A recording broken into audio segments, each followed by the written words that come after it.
जय श्री कृष्णा दोस्तों ज्येष्ठ माह के शुक्ल पक्ष की एकादशी को निर्जला एकादशी के नाम से जाना जाता है। निर्जला एकादशी की सभी लोगों को हार्दिक शुभकामनाएं।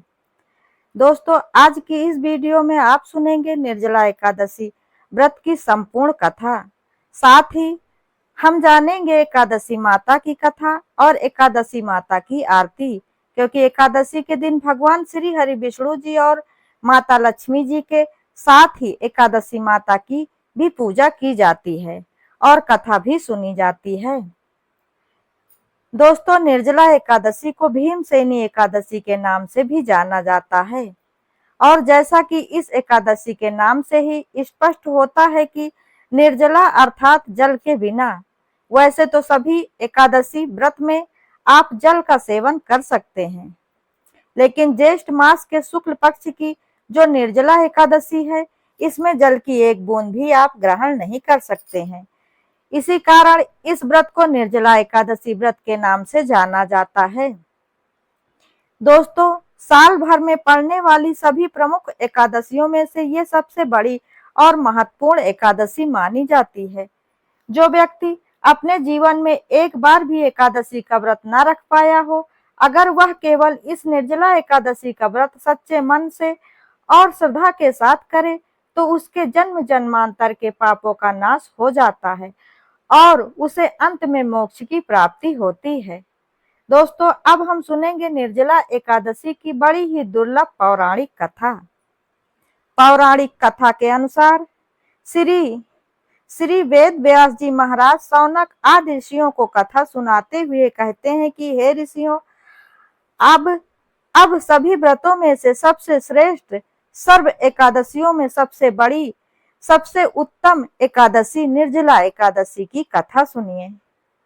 एक बार पांडव पुत्र भीमसेन ने श्री वेद व्यास जी से पूछा कि हे महाज्ञानी पितामह, मेरे चारों भाई युधिष्ठिर, अर्जुन, नकुल, सहदेव और मेरी माता कुंती तथा मेरी पत्नी द्रौपदी एकादशी के दिन कभी भी भोजन नहीं ग्रहण करते हैं।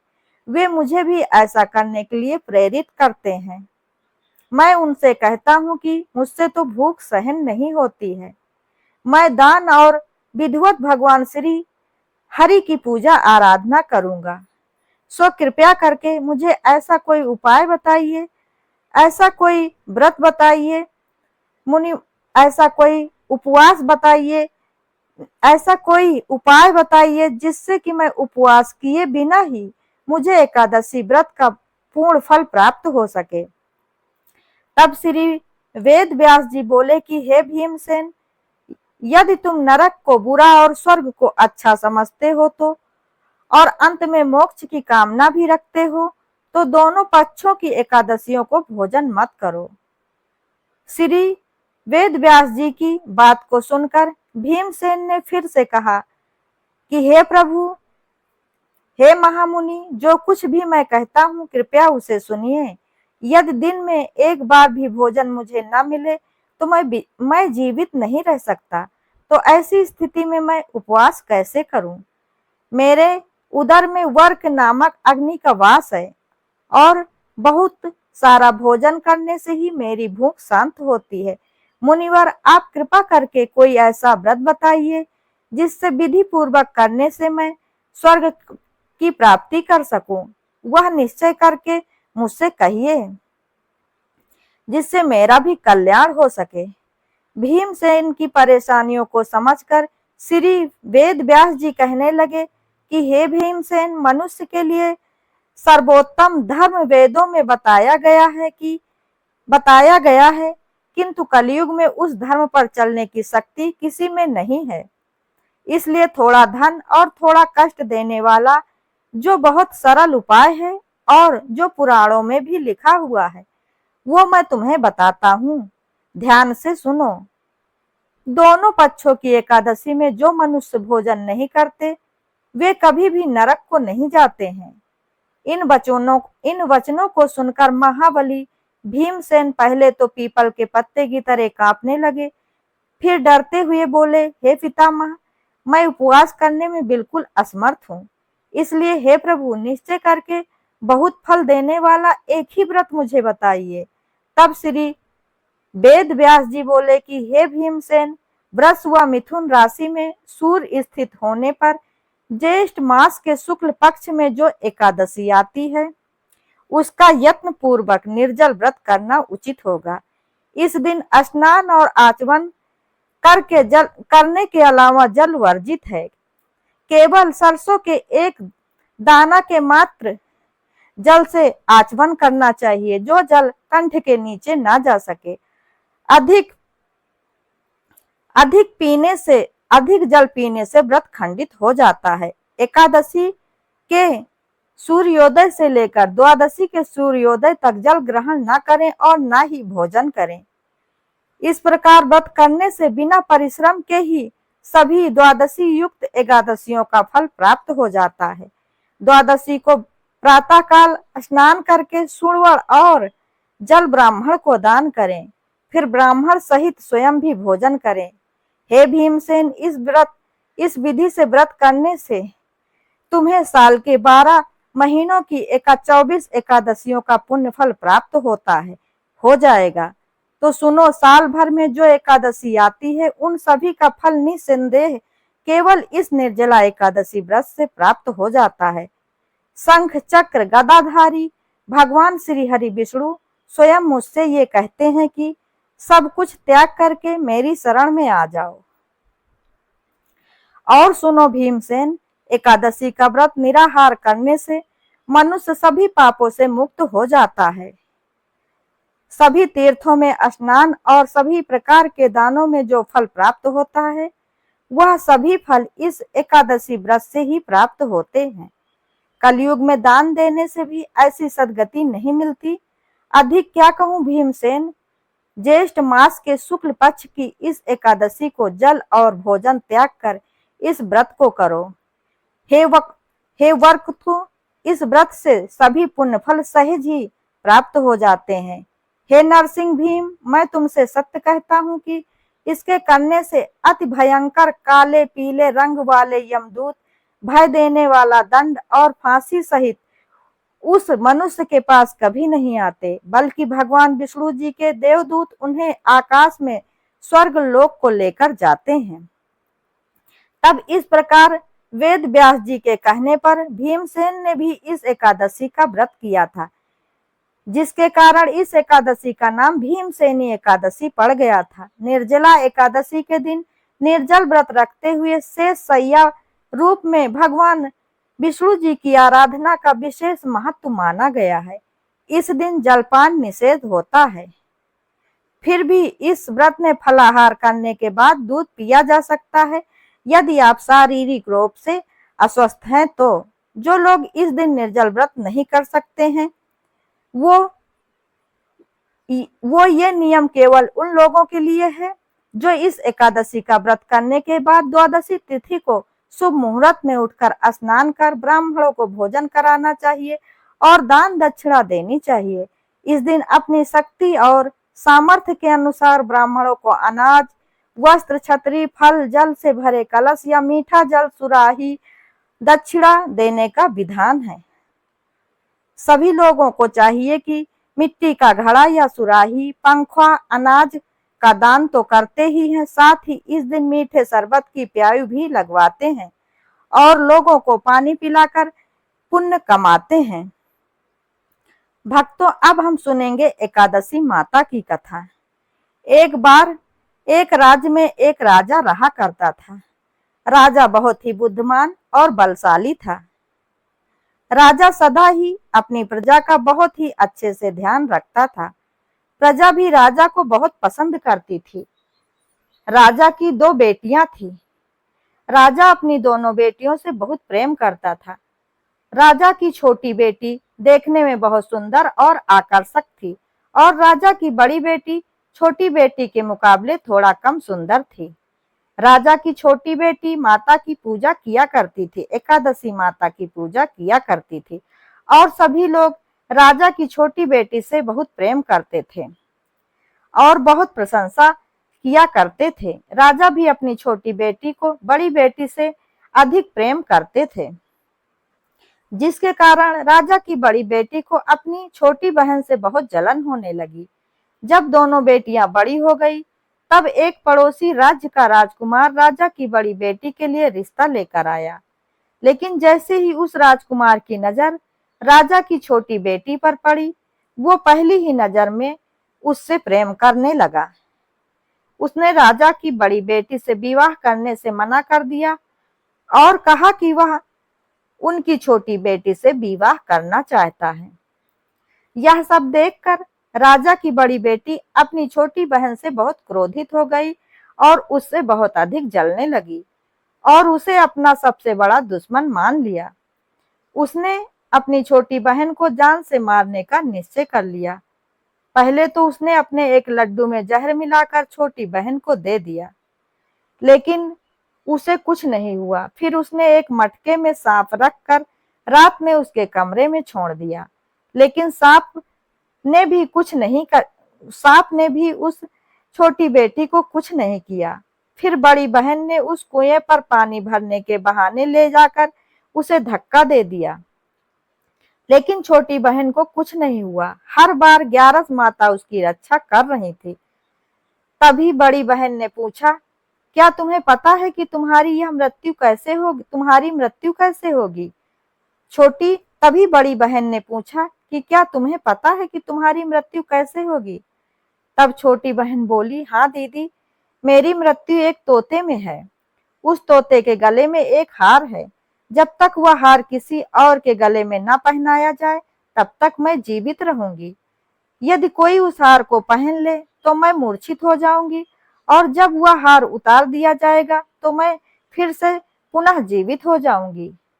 यह सुनकर बड़ी बहन बहुत खुश हुई और उसने उस तोते को ढूंढकर मार डाला और हार को अपने गले में पहन लिया। उधर छोटी बहन की शादी का दिन था। जैसे ही वो फेरे लेने लगी, 3.5 फेरे पूरे करते ही वह बेहोश होकर गिर पड़ी। वैद्य और हकीमों ने बताया कि वो मर चुकी है, अब वो जीवित नहीं है। राजा ने उसे पुराने महल में पलंग पर लिटाकर कुछ सैनिकों को तैनात कर दिया और किसी को बताने से मना कर दिया। बड़ी बहन ने कहा, पिताजी, यदि विवाह अधूरा रह गया तो आपकी इज्जत चली जाएगी।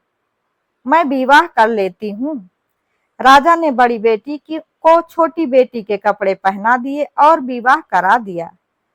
परंतु राजकुमार को ये सब समझ में आ गया कि वह उसकी प्रेमिका नहीं है। उसने मन ही मन निश्चय कर लिया कि वह अपनी प्रिय को खोजेगा। एक दिन राजकुमार पुराने महल के पास से निकला और वहां जाकर सैनिकों से पूछा, यहाँ कौन है? सैनिक बोले, यहाँ राजा की छोटी बेटी लेटी है। राजकुमार बहुत प्रसन्न हुआ और जैसे ही रात हुई, वह प्रेमिका उठकर खड़ी हो गई। उसने सारी बातें बताई कि उसकी जान एक तोते में थी और उसकी बहन ने उसे मारने की कोशिश की थी। उसके पास एक हार है जिसको वह सुबह पहन लेती है और रात को उतार देती है। जब तक वो हार को पहन कर रखती है, तब तक मैं मूर्छित रहती हूँ, और जैसे ही वो हार को उतार देती है तो मैं जीवित हो जाती हूँ। और जब तक मेरी बड़ी बहन के पास वो हार रहेगा, तब तक मैं ऐसे ही जीवित और मूर्छित होती रहूंगी। अगर मेरी बड़ी बहन के पास जो हार है वो मेरे हाथ लग जाए तो मैं हमेशा के लिए जीवित रह सकती हूँ। राजकुमार ये सब बातें सुनकर राजा की छोटी बेटी के पास रहने का निर्णय ले लेता है और उसने अपने बचे हुए सारे फेरे उस पलंग पर लेटी हुई राजकुमारी यानी कि राजा की छोटी बेटी के साथ ले लिए और अपना विवाह पूर्ण कर लिया। वहीं पर वो कहने लगा, देखते ही देखते कुछ समय में राजा की छोटी बेटी और राजकुमार की पत्नी गर्भवती हो गई।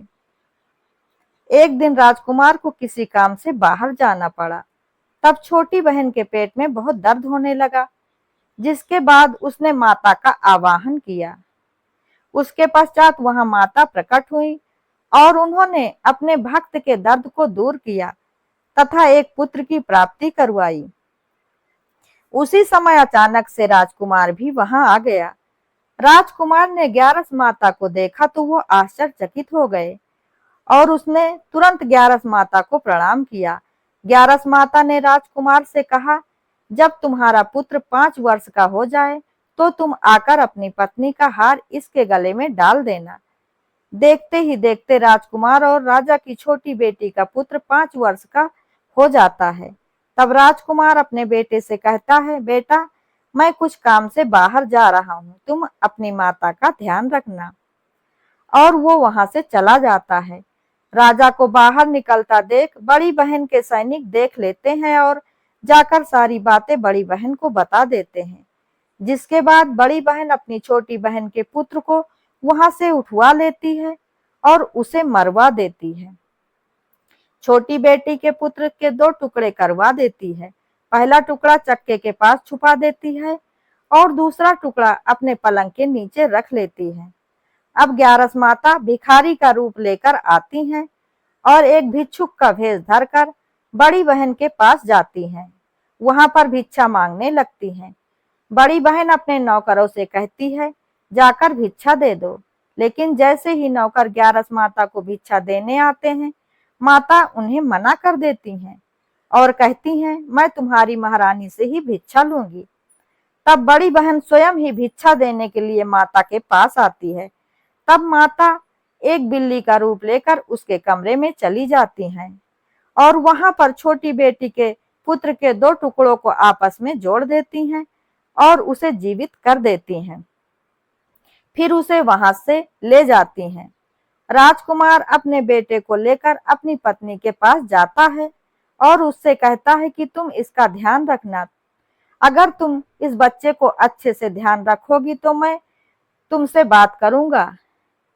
एक दिन राजकुमार अपने बेटे से कहता है, बेटा तुम मम्मी से उनके गले का हार मांग लो।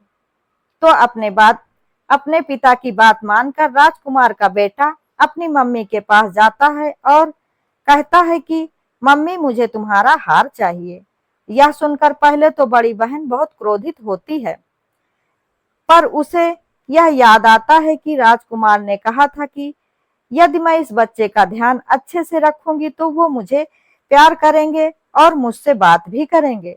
इसी कारण वो हार उस बच्चे को दे देती है और वह बच्चा तुरंत हार को ले जाकर अपने पिताजी को दे देता है।